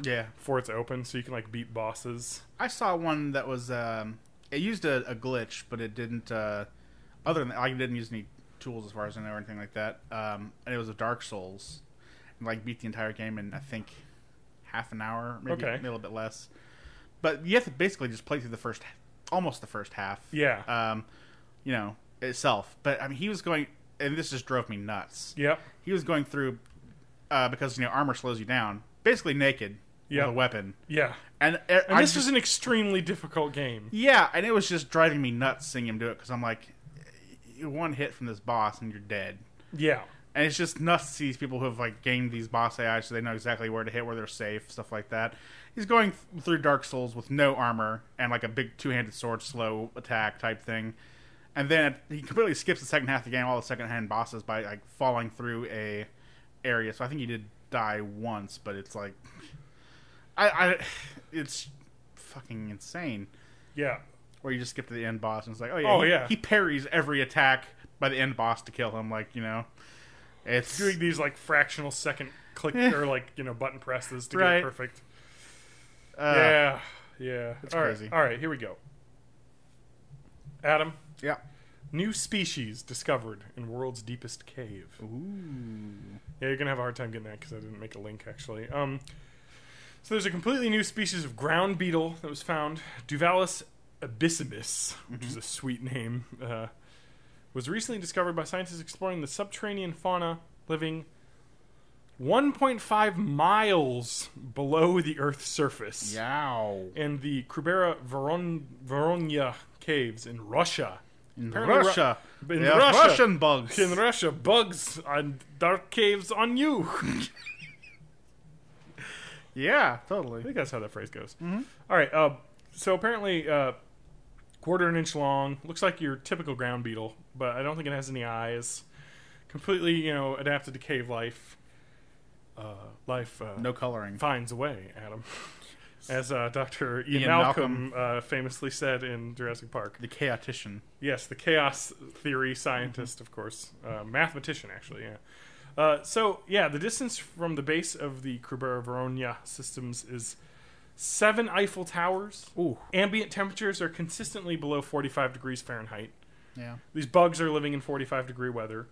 Considerably colder the lower you descend. Apparently water temperature in the caves is just above freezing. Yeah. It's a lot of fun going down there, I'm sure. Oh, yeah, totally. The icy, terrifying caves. And that blows my mind that there's life. I mean, that is further evidence there has to be life somewhere out in the universe. You think that there's is not gotta ours. be? I mean, it's not impossible that there isn't, With but it's weird certainly bacteria near living impossible. in like volcanic vents under the ocean, like miles down. It's got to be there somewhere. You'd think. I mean, you talk about those cave vents, the bottom of the ocean, just spewing out like the black cave ash. Yeah. Like, and there's just like not even just a species. There's like literal ecosystems. Yeah. And these little so like there's these little vents in the bottom of the ocean where this like hot volcanic ash comes out into the water, which heats up the water in a small area around it, and provides like lots of, I guess, crazy nutrients that are in the like gases underneath the earth. Right. And there's just like giant tube plants. There's like shrimp and crabs and algae and like all sorts of weird shit that live in these tiny little oases in the bottom of this. Like, it's like the vastness of space. Yeah. And these tiny little pockets of life, miles and miles away from each other. You know what happens when the vents eventually, they'll break down or the plates will shift and they'll stop? You know what happens? Everything dies. Yeah. It's like the end of like the sun dying. It's like if the sun went out, we would all die. Yeah. It's, and these little creatures, sadly. It's crazy to wonder like how many like new species have cropped up around that kind of stuff and then just unbelievable amounts. Just die. There's probably species that cropped up and disappeared without us ever finding them or knowing already. about I think them. what was it, how much the ocean have we explored? Is it like I don't even 3% know. or something? 3% of Or what covers 70% of the world. Exactly. There's crazy monsters probably somewhere It's that we've never incredible. seen. Yeah, how little we've seen. Yeah, and that reminds me of these caves. Like, can you imagine like these bugs are like are like the harbingers of like some Cthulhu monster living 2 miles below Earth's surface in Crawling this cave? up out of these cave pools. Yeah, exactly. Oh God, it's kind of terrifying when you think about it. Find a Shoggoth down there. Exactly. Steer clear. The Tomb of Horror, or what was it? What's the D&D module? The Tomb of Horrors? Is that it? Yeah. Yeah, that's down there somewhere. A Surak, the Lich King. Yeah, just steer clear of the Lich King tunnels. They got those marked off. Yeah, I've always thought cave exploring was like terrifying. I'll say this actually reminded me of, I can't remember what it was, but I kind of went through a little YouTube hole of just watching people like exploring caves, just spelunking. And yeah, and I just that's like the ultimate form of exploration though, because it's just totally dark. Yeah, no one's ever touched this part of like. Well, most of these were ones that people had already gone through, but even still, it's like that's something I could never do. You see people like squeezing through these spots, and just like the immenseness of the rocks around them, like I'd be way too. I've been spelunking. I have not much. I've been in a couple caves. Yeah, and me and my grandma thought it'd be fun one time to actually go to like one of these more. Like not a cave tour type thing, but like an actual cave. Yeah. And I got like into the first or second like chamber, and then it was like, well, you have to crawl through this like 2-foot diameter hole for like dislocate 20 your feet. shoulder. Yeah, and I was like, through. I think I was maybe in high school at the time. I think thinner than I am now. I'm definitely for sure, but it was just like no. I am not fitting through here. Or even if I was to fit through here. I don't want to. You want me to go through there, space. twist my ankle, and then have to be somehow getting back, or somehow get stuck, and call for help. I saw like one of these videos where this guy is just like, wedged, yeah, and I like, and he's like, and there's water like pouring through, and it's just like, you are an insane person. I would just lose my shit if that happened. Oh, I know. And it's like you see him like just like suck in air, getting so rid he can inch forward, and then breathe and be like, oh, it's tight, and then suck in air and inch forward. Why would you ever go into a space where you had to do that? Like, oh god, it does sound terrifying. Just watching them do it made me feel panicky. Sick. Yeah, it was just like, what are you doing? Yeah. Why would you What's do even that? more scary is the underwater cave exploration. Oh, where people are doing the underwater cave exploration. Like grottos. People die all the time. It's crazy because like. With those underwater caves, they're actually pretty incredible. You can watch videos and stuff, and it's like you can see, especially near the oceans, where you can see salt water and fresh water, and there's like distinct lines of the water because it's been undisturbed by people, so it isn't mixed. And like, but they're saying like you have to have a line, you have to have like extra oxygen because you need to get back. You have to have like just super precautions, and if anything goes wrong, you need to have like 3 escape plans ahead of time, and if something goes wrong, God forbid, you're dead. But like. They showed a video, I think it was in the Planet Earth series when they go on one of these, or one of those documentaries, and you're in this underwater cave, and one of the like fins hits the ground or something, and just dust everywhere and no visibility because it's all undisturbed, Yeah. like dust that's been there for centuries, getting kicked up, and just all you can see is the rope that you have tied behind you, and you pray to God it doesn't become undone. And a lot of these, like at least river tunnels and stuff like that, are just there's not a lot of support like above them. Yeah, and they just like cave in. Yep. Oh, but Why would you do that? I went spelunking when I was in the Boy Scouts. Yeah. And there was like a group of people, and we had like this. We would go on regular cave explorations, around in like natural caves in the area, and we would find them and kind of look around. And there aren't any particularly huge ones, but we had some fun crawling around in them, finding the different areas, and generally being a little bit more safe because there's adults supervising kids. No, we had gear. I had a head-mounted flashlight and gloves and not special clothes, but like sturdier pants and clothes and hiking boots to grip and everything. But that was a lot of fun and kind of terrifying. Got a geode, found some geodes. Yeah. There was actually minerals, Adam. There was a place where we went, like I think it was Iowa, but there was like with just this sheer face of like mud silt. And you could dig on it. It was actually near, I think, like a quarry or a construction site where this cave was found. Where a lot of caves are found, actually. If you're digging a quarry, you're going to find some shit. It's like Minecraft. You find a cave and there's some creepers. But, there's this, like, silt wall that's just like this mud, and then you could just dig in this mud. And we had, like, spades, and we'd just be digging the mud. And then you find these perfectly spherical rocks in the mud, just sitting in the mud. And, you crack them open, they're geodes. Nice. I guess that's how geodes form. I don't know a lot about that. I was way into minerals, by the way, when I was in, like, grade school. I actually my parents still have them, I think, but, like, cases of like minerals that I collected when going to rock shows and stuff. Like I guess I was into geology when I was a kid quite a bit. Yeah, geology is pretty cool though. A lot of cool shit going on. It is. Although I always heard in college that was kind of the class people took when they like were on sports teams. Yeah, nature science, like earth science. It was like geology. It's well, there's not a lot of complicated math and stuff in that. You need what are the layers? You got the mantle, the outer core. Not to insult any geologists out there. No. I mean, I think on face value, the basic concepts are possibly simpler than maybe biology and chemistry that have some more complicated math. Need math. I'm sure the more complicated geology is very interesting and difficult to comprehend and takes years of research. But totally. Toast my goats. I find that stuff cool. I think at this point in life, I'm just okay with going in caves that have like lighting systems. Like, caves. You ever gone on a cave tour where they turn the lights off? Yeah. Yeah, that's the most incredible experience. It is the blackest dark you will ever see. If you've never done that before. So I think Cave in the Mounds, which is near where I live, near Mount Horeb in Wisconsin. Yeah.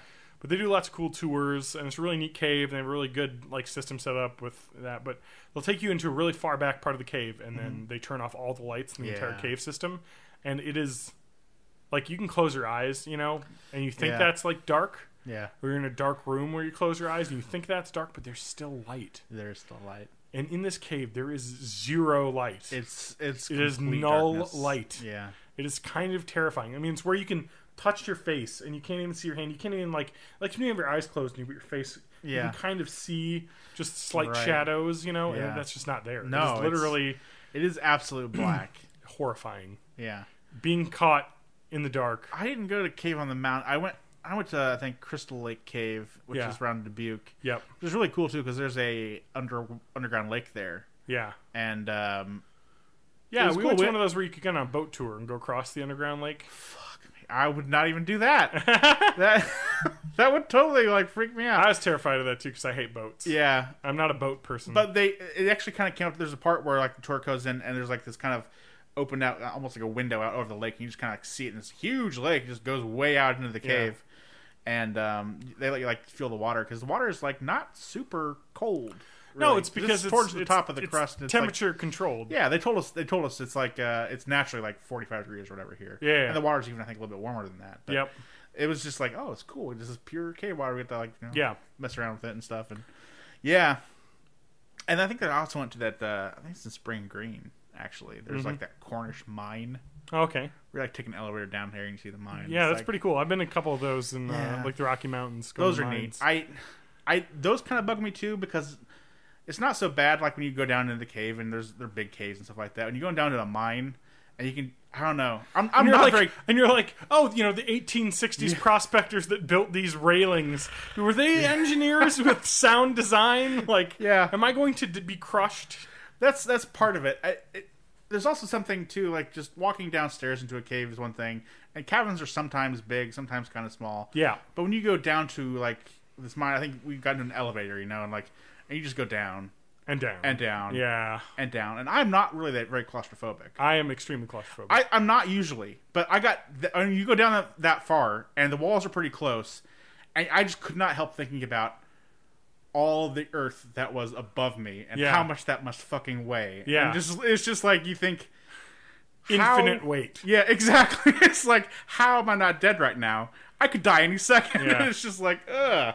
Do you know one of those terrifying things I've ever imagined is Being buried alive? Yeah, no. So like they're like in LA back when they had I can't remember when the last big earthquake was, or it was Yeah, like San yeah. Francisco, but they have roads there, roadways, like double decker roadways. Yeah, yeah.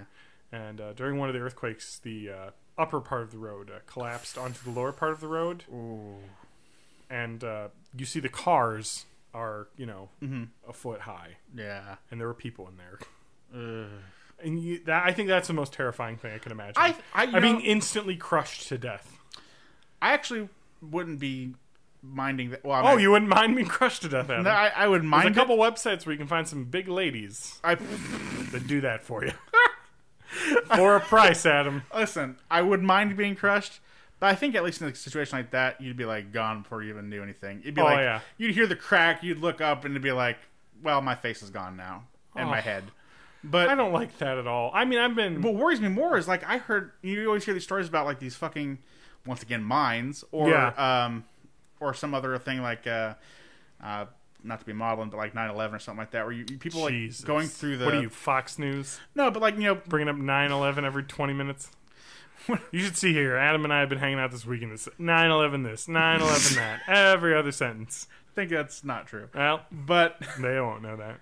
just the thought of like being trapped in rubble or some kind of collapse thing and being alive and not knowing what to do. and just like waiting for someone to come maybe hopefully find you sometime for days maybe in complete darkness.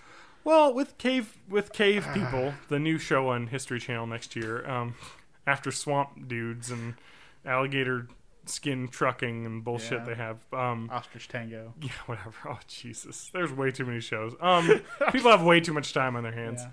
But, so cave people... You forget where you're going with I that? totally did, because I thought of Ostrich Tango, and I don't know what that show is, and you blew my mind. What is Ostrich Tango, Adam? It's a dancing competition. Whoa. With ostriches? Ostriches and people, yeah. You have an ostrich partner and then you tango. And that's something I can watch on television. No, it's not. I made it up. You know what the worst part is? Is that I totally believed you. That's not completely implausible. I know, it's that's not. the society we live in. Oh my god. Oh, I love that you thought that Ostrich Tango was a show. I know. What was I saying? I'm sorry. What were you saying before I said cave cave? people. We're talking about being trapped in rubble. Okay. Yeah. Okay, so being trapped in rubble sounds like terrifying. But like, people in caves, you have like when you go splunging, you have to have like not only one light source. Yeah. But you have to have a backup light source. Yeah. And then a backup to the backup. You need 3 light sources at all times. It's you're like lost. You're gone. You need. Okay, so I don't know if people still do this, but you'd have like a headlamp, a flashlight, and then another flashlight, or candles and matches. Yeah. Because just in case your batteries go out and you have no way of getting any artificial light, you have candles and matches. Something to see. One of the things they did do at the place that I was when I saw the cave, Yep. they turned off lights and they also lit a candle afterwards because they said like, miners and stuff like this when they're going to the caves because the gases would explode. They use fire sources. Like this is kind of what they would have seen, and they like lit a candle or two, and it's like You could see barely anything. I was like, it's like this is not enough light. Yeah. How could you go through here with this light? Yeah. And if you have like an open flame source that like a wind would like blow out, it's just like Yeah.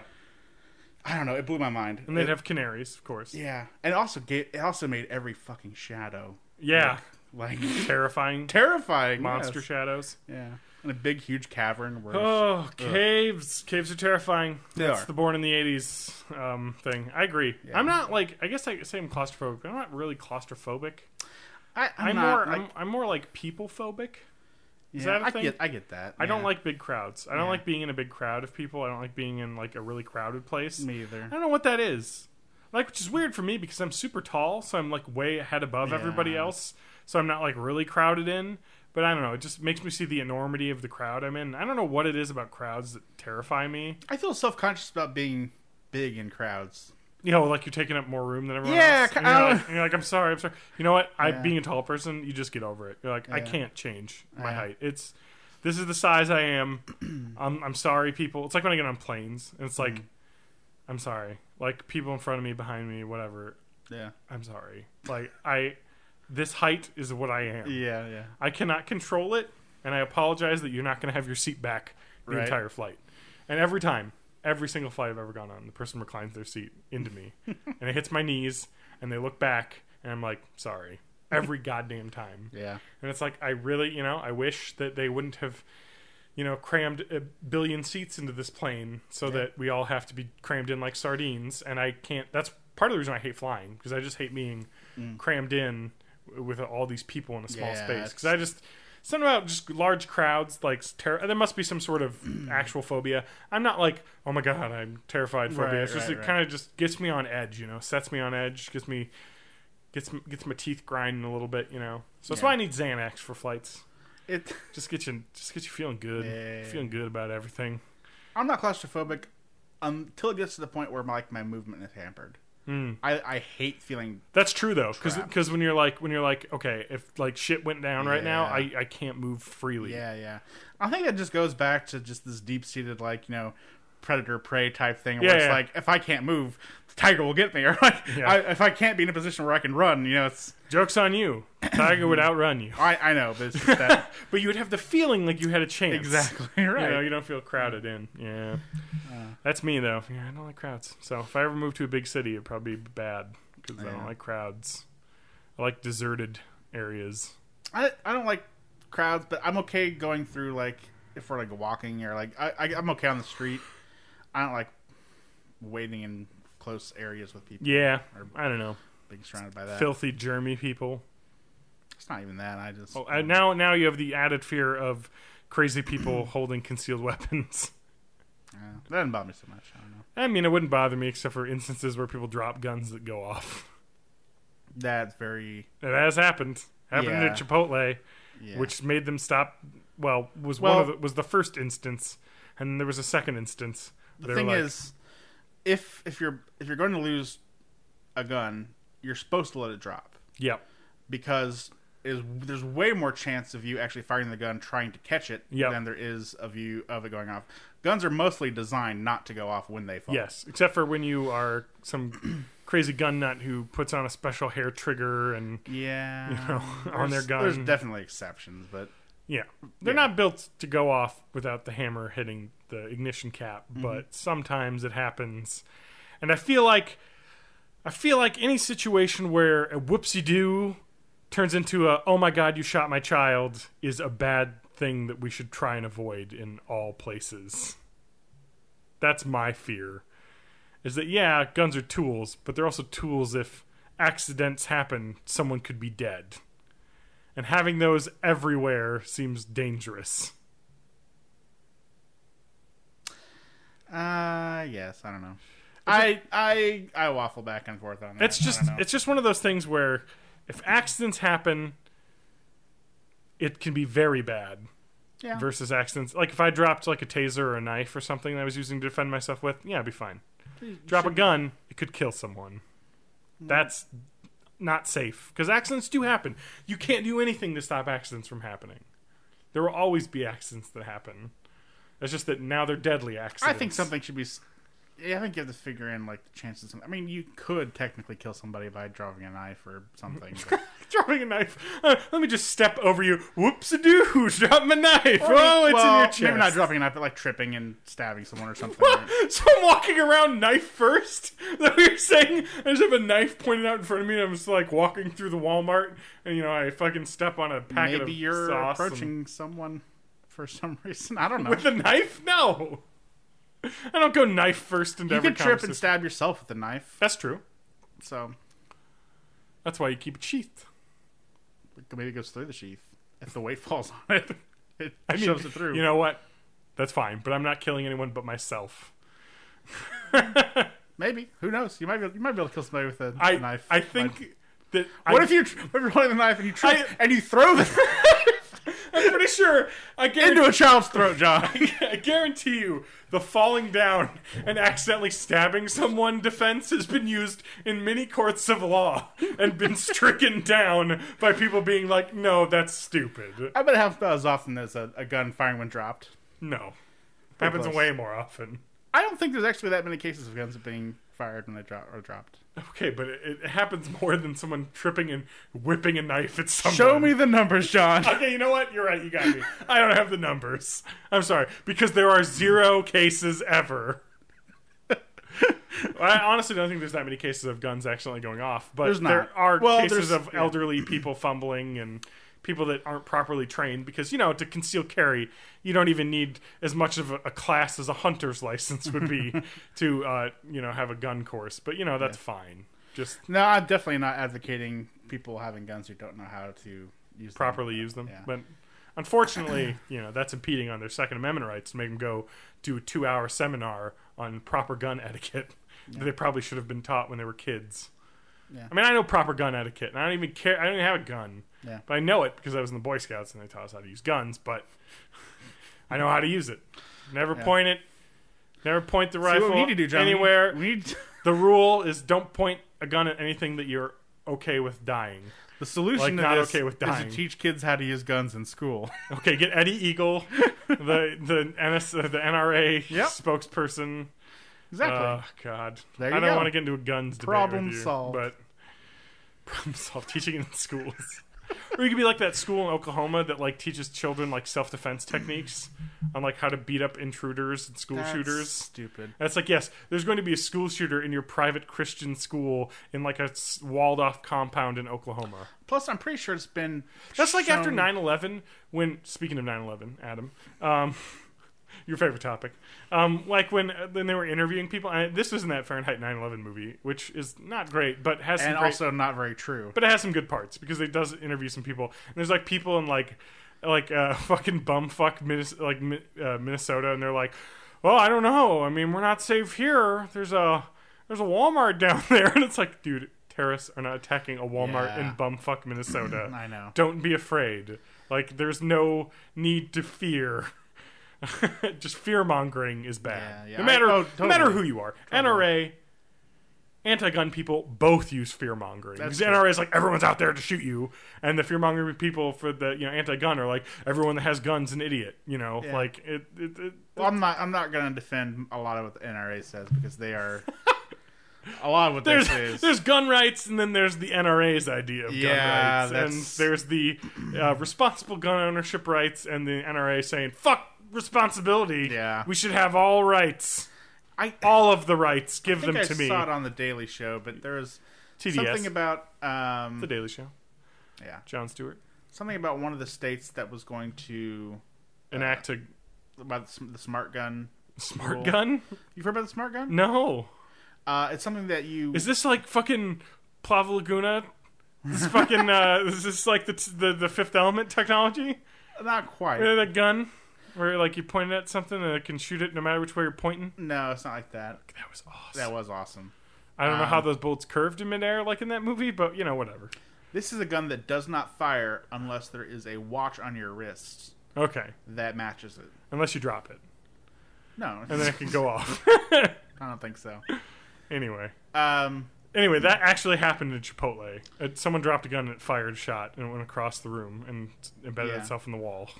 Well, I think No one was killed, but no one was Chil- killed. children No was- one was killed. children were scared. Children were Because scared. a gun went. John. You know, when I go to You're Chipotle, measuring freedom against kids being scared.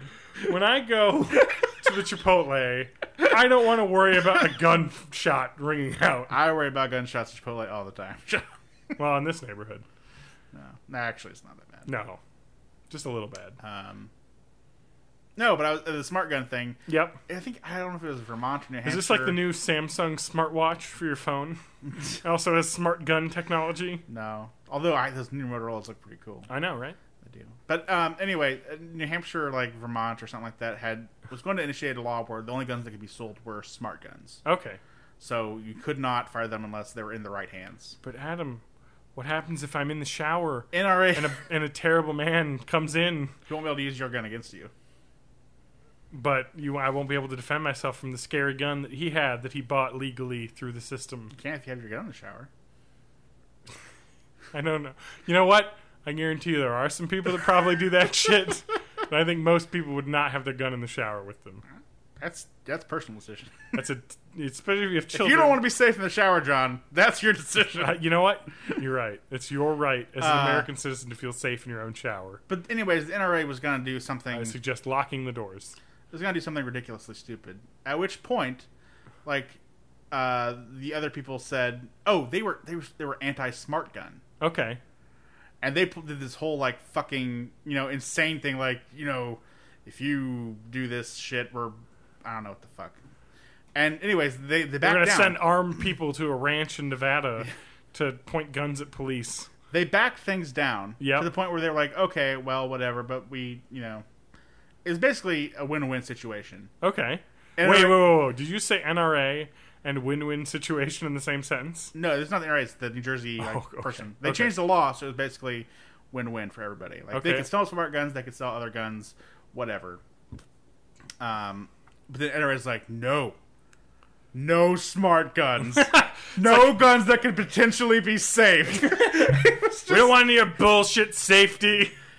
It was one of those things that was just like, You know what happens when Timmy finds Dad's gun? Natural selection. Your gun's too stupid. Your child's Exactly. too stupid to shoot themselves. They deserve to have died. Right. It was just one of those things that was almost like so comically villainous. It's like, how could anyone ever support you in a claim so ridiculous Yeah. that not only did you want to... I think one of the most ridiculous Allowed to claims say that I have too is that like the assault weapons ban and the That's a different issue. and the giant with the extra magazine ban Yeah. like everyone's like, assault style weapons, they don't even get used in school shootings.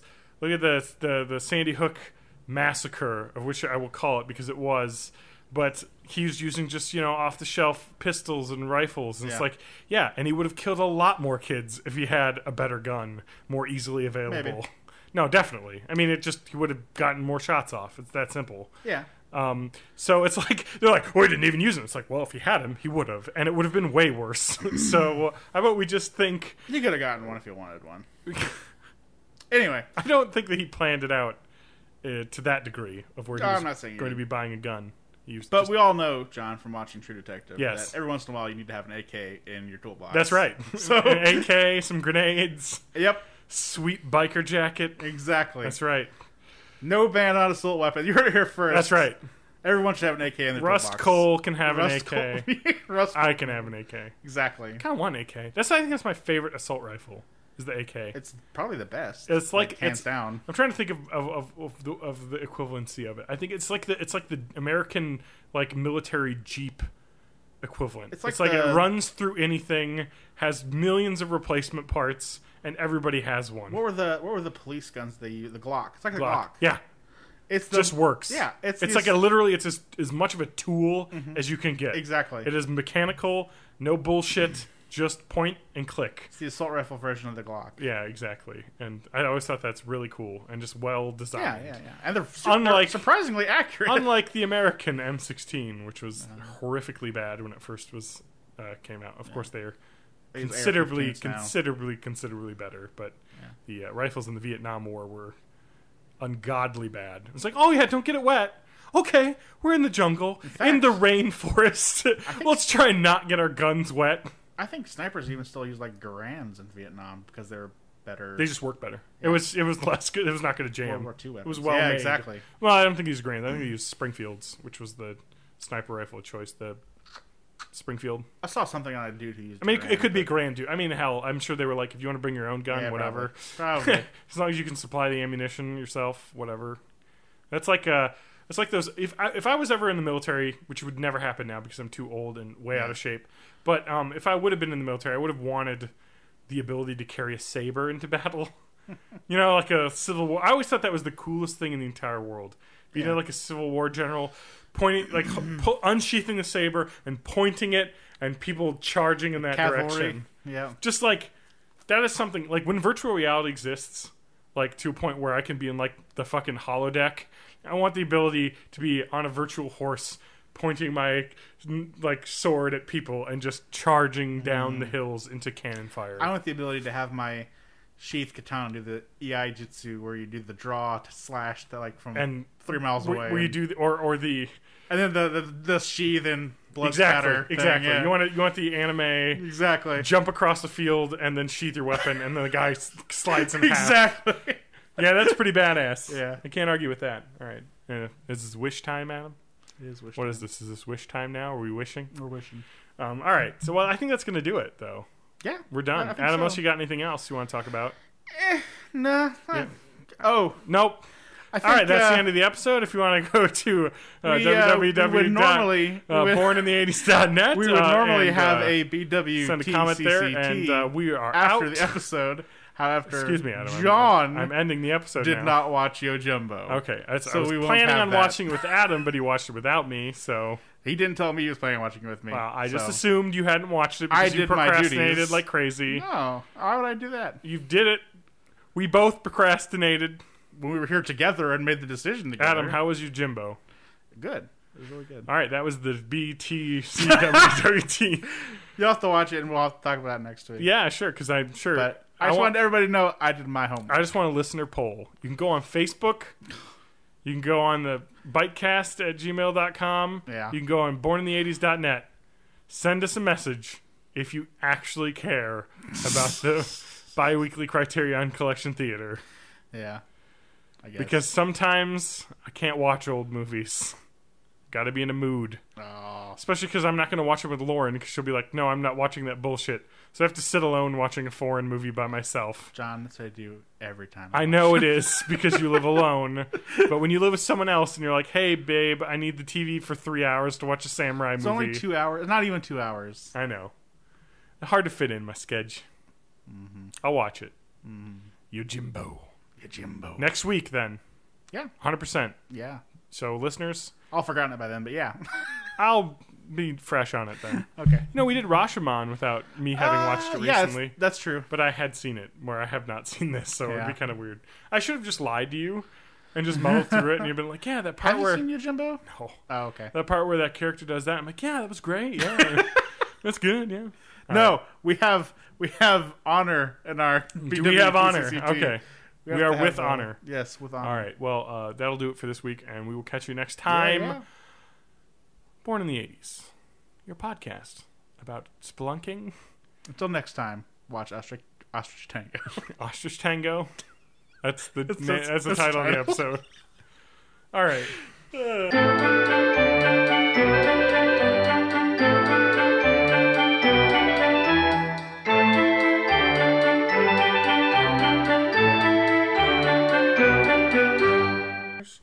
Making it up the computer sauce.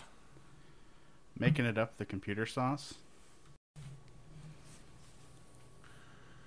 All right, I'm going to talk at my normal volume and blah, blah, blah. I'm right here and yelling, ba, ba, bo, bo, bo. Hey, baby. Hey, baby. Woo. All right, yep, I'm good. All right, now I'm talking at my normal voice to you, John. And if I yell, it would go something like this. I'm yelling loudly. Oh. Yep. All good? Yeah. I got to get closer to my mic, though. All right, that's better. Excellent. Excellent party time. Excellent party time. Excellent. Party time. Excellent. Who sang that? Wayne's World. The Waynest of Worlds. Pop quiz, hotshot. What episode number is this? 141? Bang! No? 142. 142? I'm pretty sure. I'll find out. At bornintheeighties.net. At oneoftheidiots.net. Bornintheeighties.net. Born. Last time on Legend of Korra. .net. .wp admin was the first. I want more Legend of Korra now. Knocking it up with the computer sauce. Ham the Redeemer was episode 141. Whoa.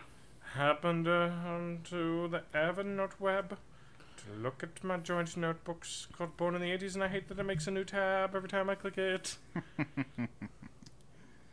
Ham and the man on computer sauce. I got to turn off my Notifications. sleeping. Oh, I gotta make sure it doesn't sleep. it's bad to sleep. It likes to sleep. Bad sleep well. Displaying lights. Oh, you're the computerman. Sleeping after 30 minutes should be good enough. Hold on, you're the piano man. That's the Billy Joel. That's the slightly more musically hilarious version of the Tiananmen Square incident. The Tiananmen Square. Yow. It's where a bunch of people got attacked by pianos and piano tuners.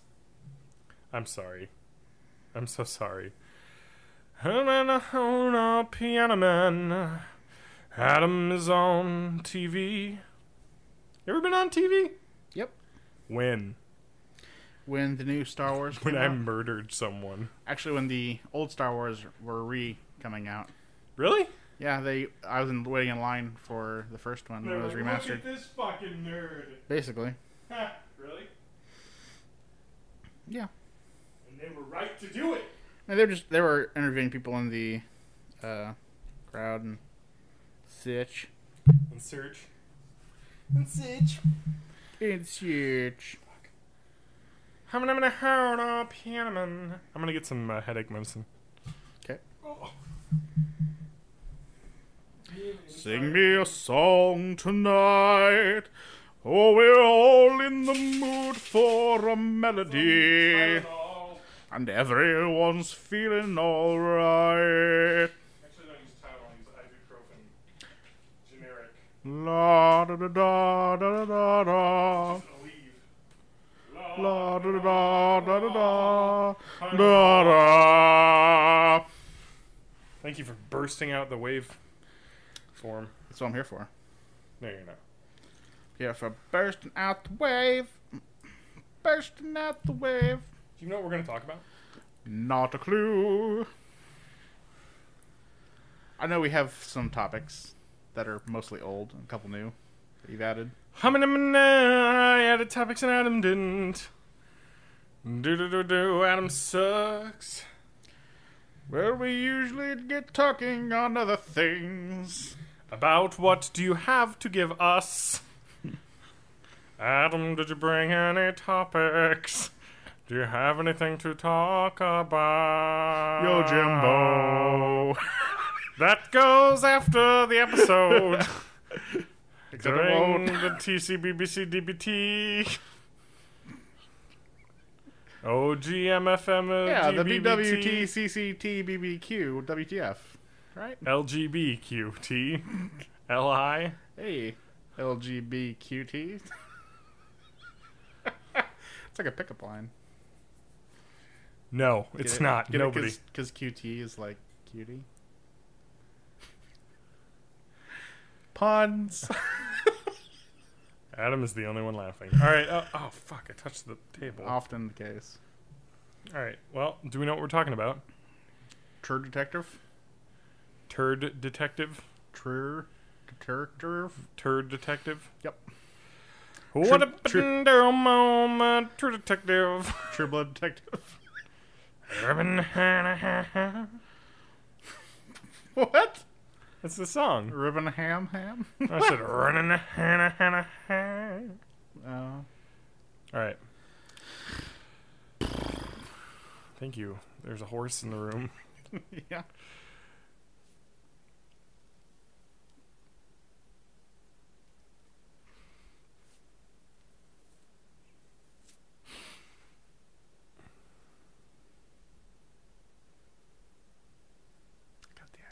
Welcome to Born in the 80s. Okay. I'll leave that all in. All right.